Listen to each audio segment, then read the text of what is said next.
The topic for today's video: approaches, strategies, techniques to livening up your synthesized sounds. And like a lot of the recent videos, very clickbaity in terms of the title, but the actual content is much more boring, but I hope philosophical and thought-provoking, and can actually help you make a difference in your tracks and your productions. So when we talk about livening up synthesized sounds, in many cases, it's more about showing restraint than it is about applying every technique and every processor that you know exists. For example, we're going to talk about this on both a micro and a macro level. If you're using something like, let's say, Nexus or something like Xenology, something that's more of a rompler that has tons and tons of sounds, but they all kind of have a little bit of a plasticky sheen to them, then yes, on the micro level, there might be some processors that you need to apply in order to liven up the sound and make it not be quite so plastic. That being said, in the context of your overall track, there might be some parts that benefit from being kind of dull or underprocessed, and it fits in well with the other parts you have going on in the track. When you have a lead vocal and that's what's driving the track from the start to the end, leaving stuff kind of generic and brittly and plastic is not a bad thing, because it makes room for what is, in essence, your core part, which would be the vocal. Now, when we look at this on more of a macro level, that's where a lot of times people kind of slip up, where over the duration of like 32 bars, for example, your synthesizer sound doesn't change at all. So like that bass line is staying exactly the same over 32 bars. And that's where you start to think about, okay, well, how can I liven this up and how can I add some variation? To some parts, it's going to be really important. To other parts, you have to know, again, when to let them and leave them alone. But we will look at examples of both at the micro level and the macro level. But I'll be talking a lot more, I think, about that macro level and explaining why that's so important. When I say macro level, I mean what's happening over the duration of your arrangement. So you might have the same pad part being played in, let's say, both the verse, the chorus, the bridge, but is there an opportunity for you to change it, timbrally speaking, from those different sections? And does that make sense, and does that work, and does it help push the production along? So enough blabbing here at the beginning. We're going to get into it. And again, we will look at this on a micro level. If you are kind of brand new to music production and processing your synthesizer sounds, I'll talk about a few techniques you can use. But again, always try to show some restraint, because you have to leave room for other things. That's really important. And then we'll go a little bit deeper into what I would consider to be more advanced. But by more advanced, it's never the technical side of things. It's more the thinking side of things and how you're approaching your productions, where we will look on this on a macro level. So enough blabbing. I'm already stumbling over my words because I'm talking too long. Let's jump into the DAW and get started. Here we're starting with a pretty basic sound.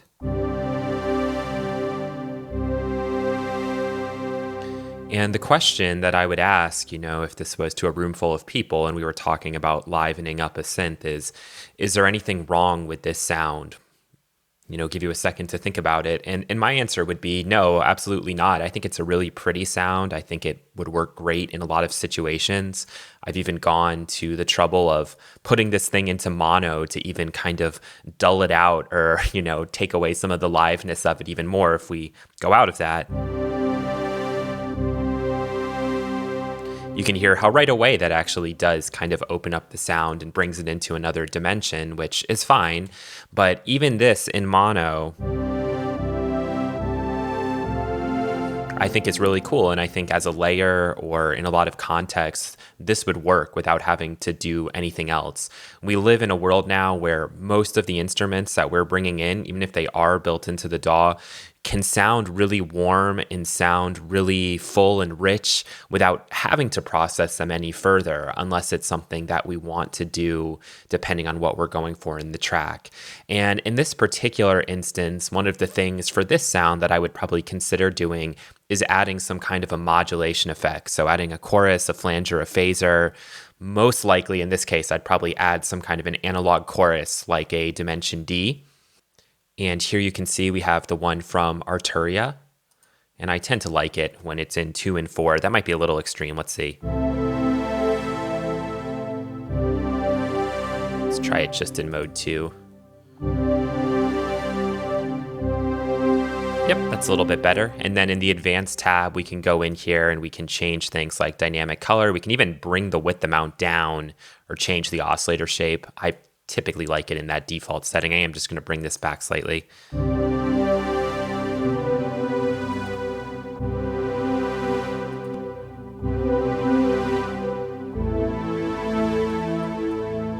And obviously it's brought in some gain, but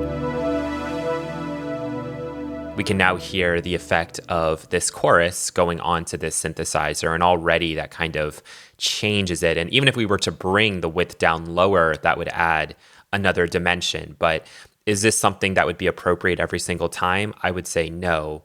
And that's the biggest takeaway from this video or all of the videos that you watch, especially the ones that I put out, is, you know, it's not like this is going to be appropriate every single time. It really depends on what you're going for and to have a reason for it. And I know that that gets old and I say it in every video, but it's the most important thing. It's the biggest takeaway as you get more experienced with music production. All right, so now we'll look at some things we can actually do inside of the synthesizer to make this a little bit more dynamic, a little more interesting, so that it's not just this exact timbre every single time that we hit keys. You can see that I've added a little bit of velocity sensitivity, which we didn't have turned on before.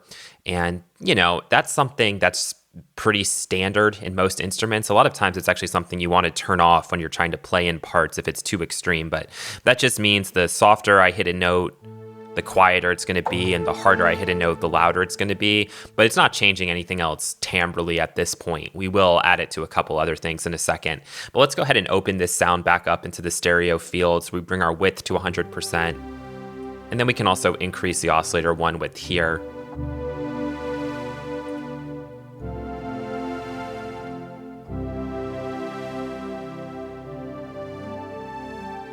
And one of the other things we can do is add some voice stacking.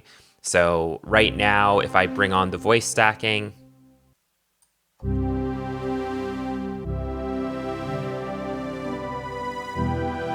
it's going to make a much thicker sound for us overall. And then I could even take this and, you know, apply it to something like, say, the pan to try to even give us a little bit of a wider sound here. So let's take a listen.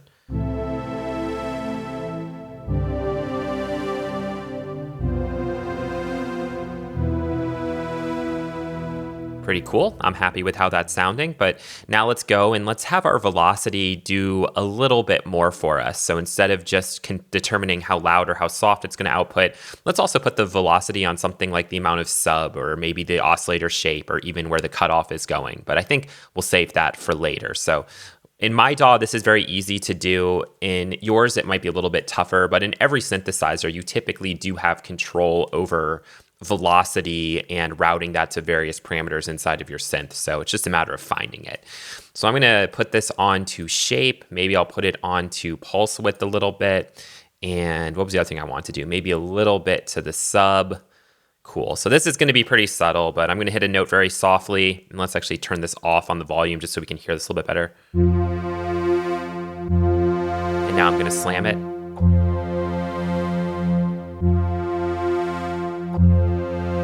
Okay, so you can hear that.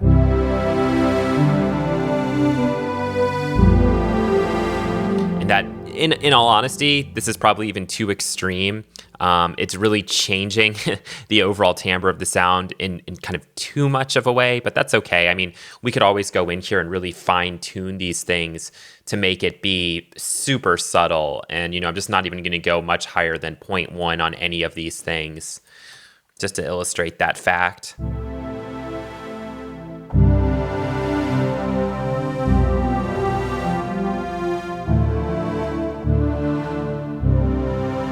And if you're a good keyboard player and you have really good control over the dynamics of your performance, you'd be able to actually get what you want. I don't have that sort of control, so I can't do that. The other one is to use the mod wheel. And for us to do that here, I just use the MIDI modulator. And CC1 is controlling my mod wheel. And an easy and obvious one here is just to set this to the filter cutoff. And then as you're kind of figuring things out, and one thing I could do is I could record in a chord here. And then what I might consider doing is going in and taking, I'm going to add a MIDI lane. And I should have just recorded this in real time, but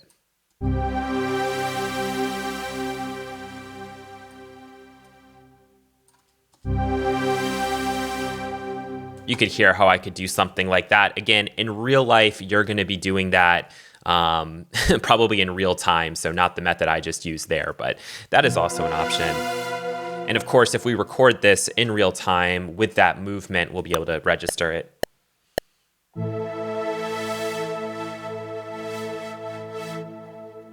Okay, so let's take a look. There it is, just like that, and we could go in and we could edit that if we so chose. The other really common thing to do is to use LFOs or to use random LFOs to kind of move some other parameters around just very slowly, very subtly, but to add a little more dimension.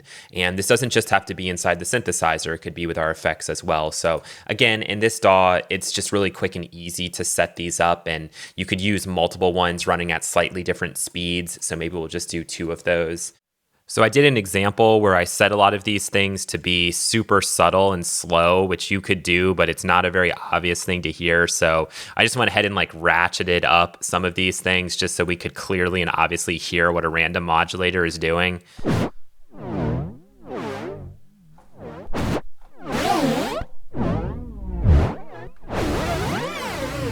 So in that case, it's over the top and it's super duper extreme, and you would want everything to be very subtle and controlled and have a reason for it. But that's another obvious way that you could, inside of your synthesizer, take advantage of some of these things. So now we're back to where we were.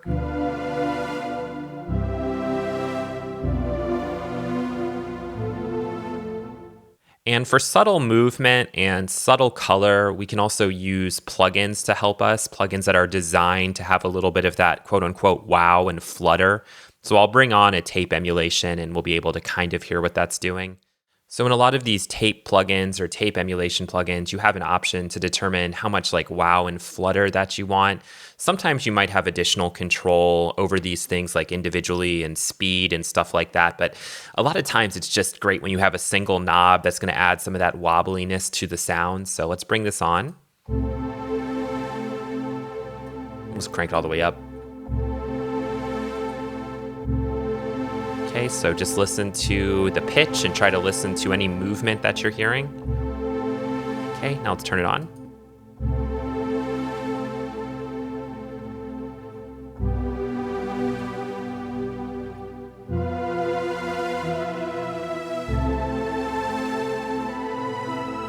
I can really hear it up there.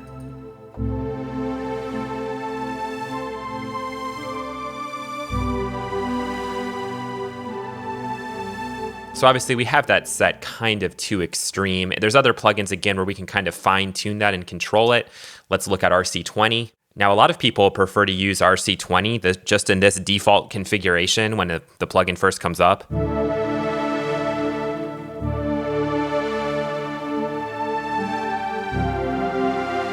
And it almost always does a great job just like that. But instead what we're going to do is we're going to focus specifically on that little like wow and flutter area inside of this plugin. So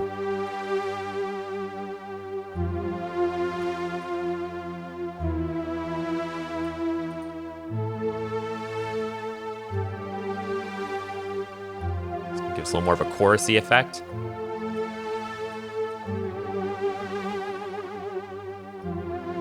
Then we can set the level we want and add a little bit more movement.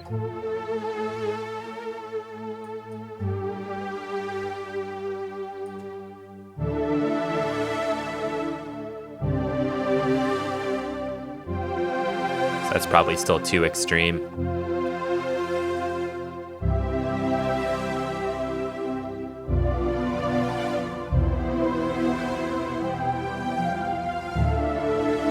And again, we already have such a beautiful sound that we don't need to crank this up or go crazy or go above and beyond. Something like this is probably just fine. And you could add in some of these other modules as well. But that's an example of where you have a little more control over that subtle and slight movement, things that make it a little more organic. And the listener and even you may not be aware that it's happening, but it's something for individual parts that can sometimes be helpful and add some movement to an otherwise static sound.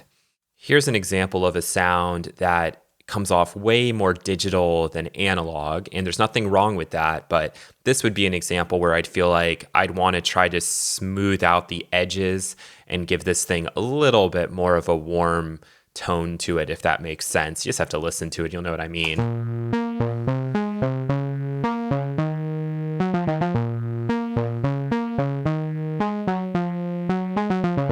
So nothing wrong with that sound, but I could see there being a lot of situations where this wouldn't fit right and it would sound a little bit too plastic. First thing I would do is probably add in a little bit of reverb, and I've gone in and I've actually tweaked the reverb to try to get rid of some of the low end on it.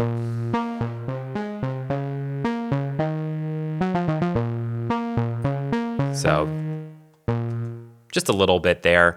And now what I'm going to do is I am going to process this using, quote unquote, analog modeled plugins. And I would start with a preamp. We'll use this one.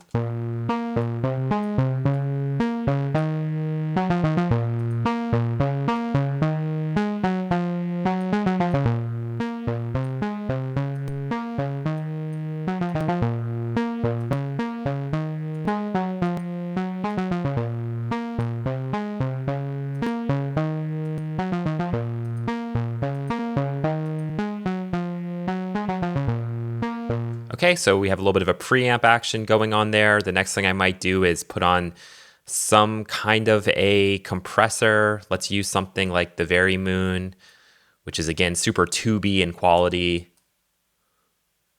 And 3 is probably fine.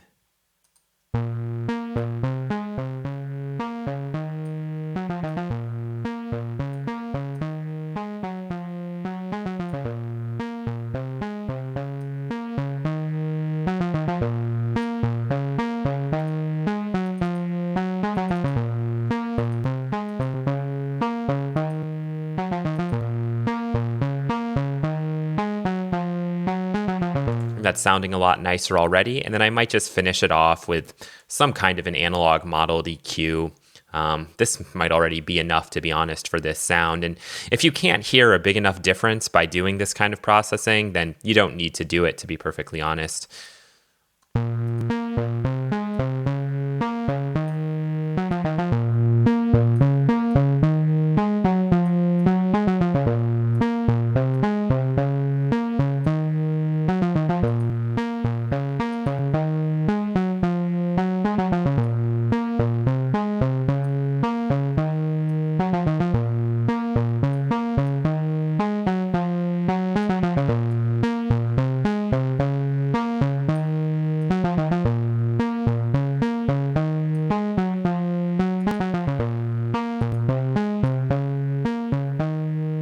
Really gives it some nice body down in the low end, and that makes sense because of how much we're kind of boosting there. But that would be something that I would likely do. Now, for certain genres of music, you might be going crazy with this sort of a sound and be adding something like OTT. But even if you are going to do something like that, it's important to still sometimes have these things happening beforehand. I'd probably add on some kind of a tape here as well. So I'll just go ahead and set that up real quick. Okay, so I went ahead and added a version of Air Windows tape, and then I've also added OTT here. And we're just going to hear the difference of what happens when we take OTT on and off with and without these plugins going in before it. And again, remember, we're starting with something that's very digital and raw to begin with.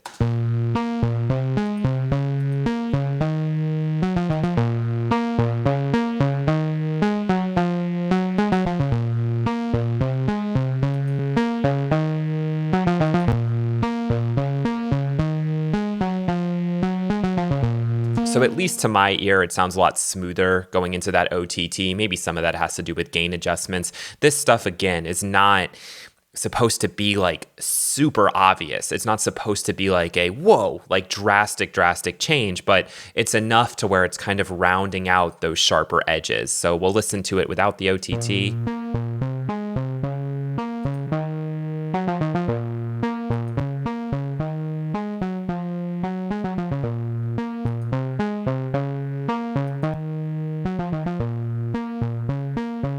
So to me, it's much more pleasant with those turned on. And then especially if I was going to use OTT.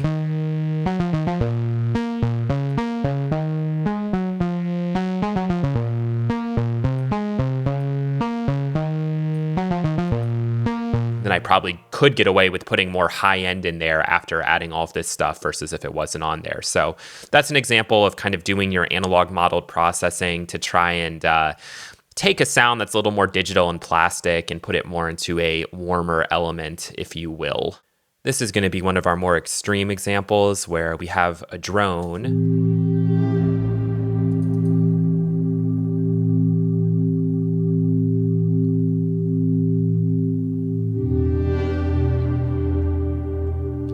And what we're going to do is we're going to apply something like a shaper box, something like outputs movement or outputs portal. You know, those plugins tend to do rhythmic timing things.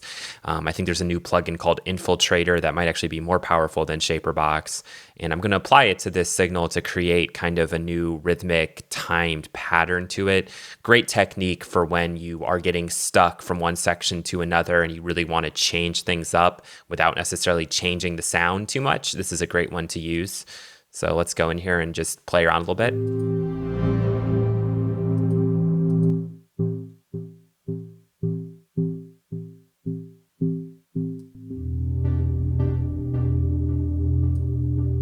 I want something crazier. Let's use this.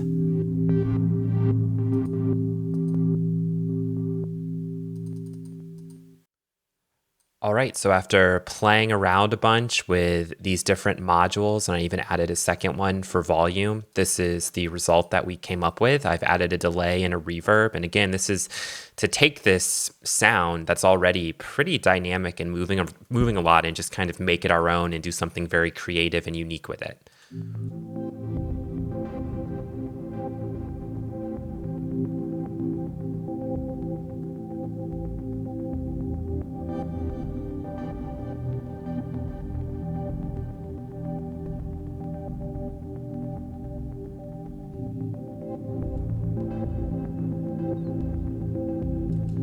And let's go ahead and we're going to turn all these things off and just remind ourselves of what it sounded like without any of those effects on.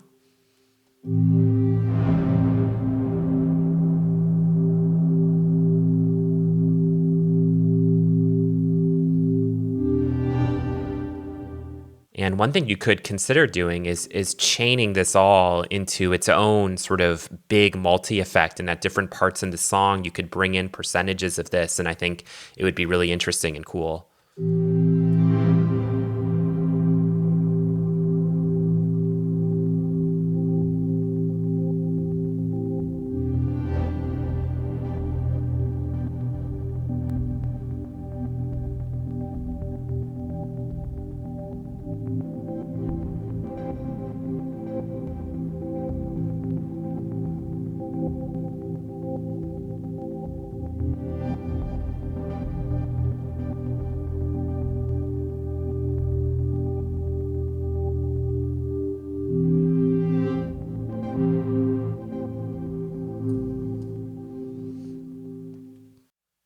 We've looked at a variety of processing techniques. There are even more we could have looked at. There's a million things you can do to your synthesizer sounds to try to liven them up or add some sparkle or variation to them. But what's important is remembering that there is no one size fits all or one technique is always going to work in X case. Every track is going to be different. Every sound is going to be different.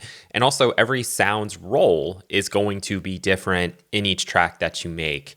And that's where just experience and trial and error and messing around is going to really help you out more than watching me just kind of show you guys some examples. But hopefully you've learned something in those examples. And now we're going to go into a project and talk about how the same patch has been manipulated in different ways throughout the track and sort of talk about why that's important. All right, so here we have an example of a track that's really only used 3 different patches. This pure sun pluck, some kind of a bass line, and then what we call our main patch. So if we listen, and in some of these things, there has been automation that's already been bounced along with them. And I don't know exactly where all of the changes are occurring, but I know, again, for example, there's automation that's changing things up slightly in some of these different sections. But here's what we have at the beginning.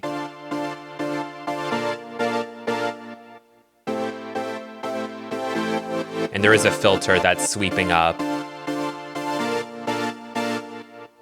And then when we get to the main patch and the drop of it, it's going to sound much brighter, much louder as well.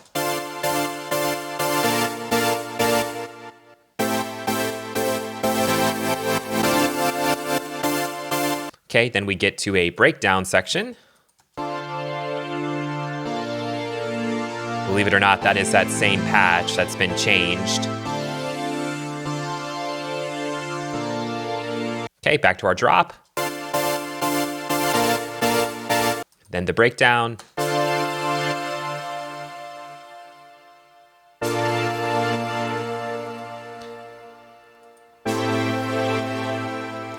Then we have this overly processed transition.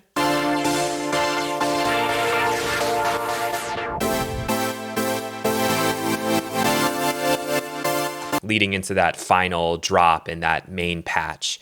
So the reason for these changes is because of what's going on with the other parts and also for interest. So if we were to listen back to this main track, you'd understand why this can be so much darker, like why we can get away with that, because we don't have anything filling up that range in the frequency spectrum. When we get here to this drop, this becomes the super bright, almost too bright patch, because there's other things that are going on. And we can listen to this as well with the bass line and how the bass line has been changed up. Let's just start to bring in everything here so I can give you a better idea. There's a lot of other things going on in the track, not just these synthesizers, but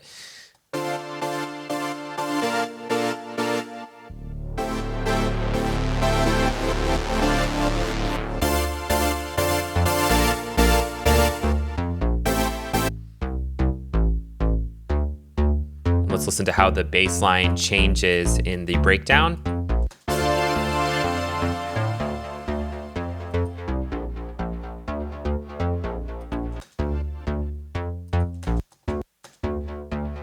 So basically the same patch, just processed a little bit differently. And then we have a similar thing that goes on with the plucks.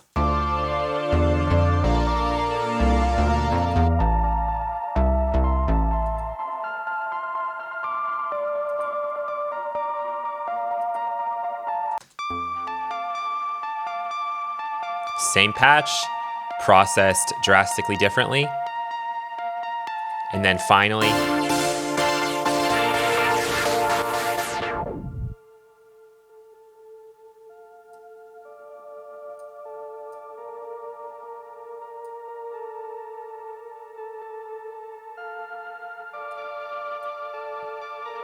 and that sounds really extreme in that moment. There's something with automation being cranked at that point. And again, it was bounced into the audio. This track has so many versions and things. This is still fairly unmixed. But anyway, the point I'm trying to make is all of these things have been processed and changed because they had to be in that situation. I varied these things up drastically throughout the track because, to me at least, it added interest. It kept some variety while at the same time maintaining some of that familiarity of the same patch from earlier in the track. And this is a very common technique, especially in like more instrumental EDM style music, and there's not like a lead vocal, where this becomes really important to help you carry your way through the whole track, because there would have been nothing wrong with us just keeping that sound and just playing it in all of those various parts, but the track would have suffered because of it. So that's an idea of how you kind of are livening up or breathing new life or refreshing your synthesizer parts as they go on throughout a track. Hopefully this has been useful. If you have any questions, please do let me know, and I will do my best to try to answer them. So thank you so much for watching, and have a wonderful day. Bye.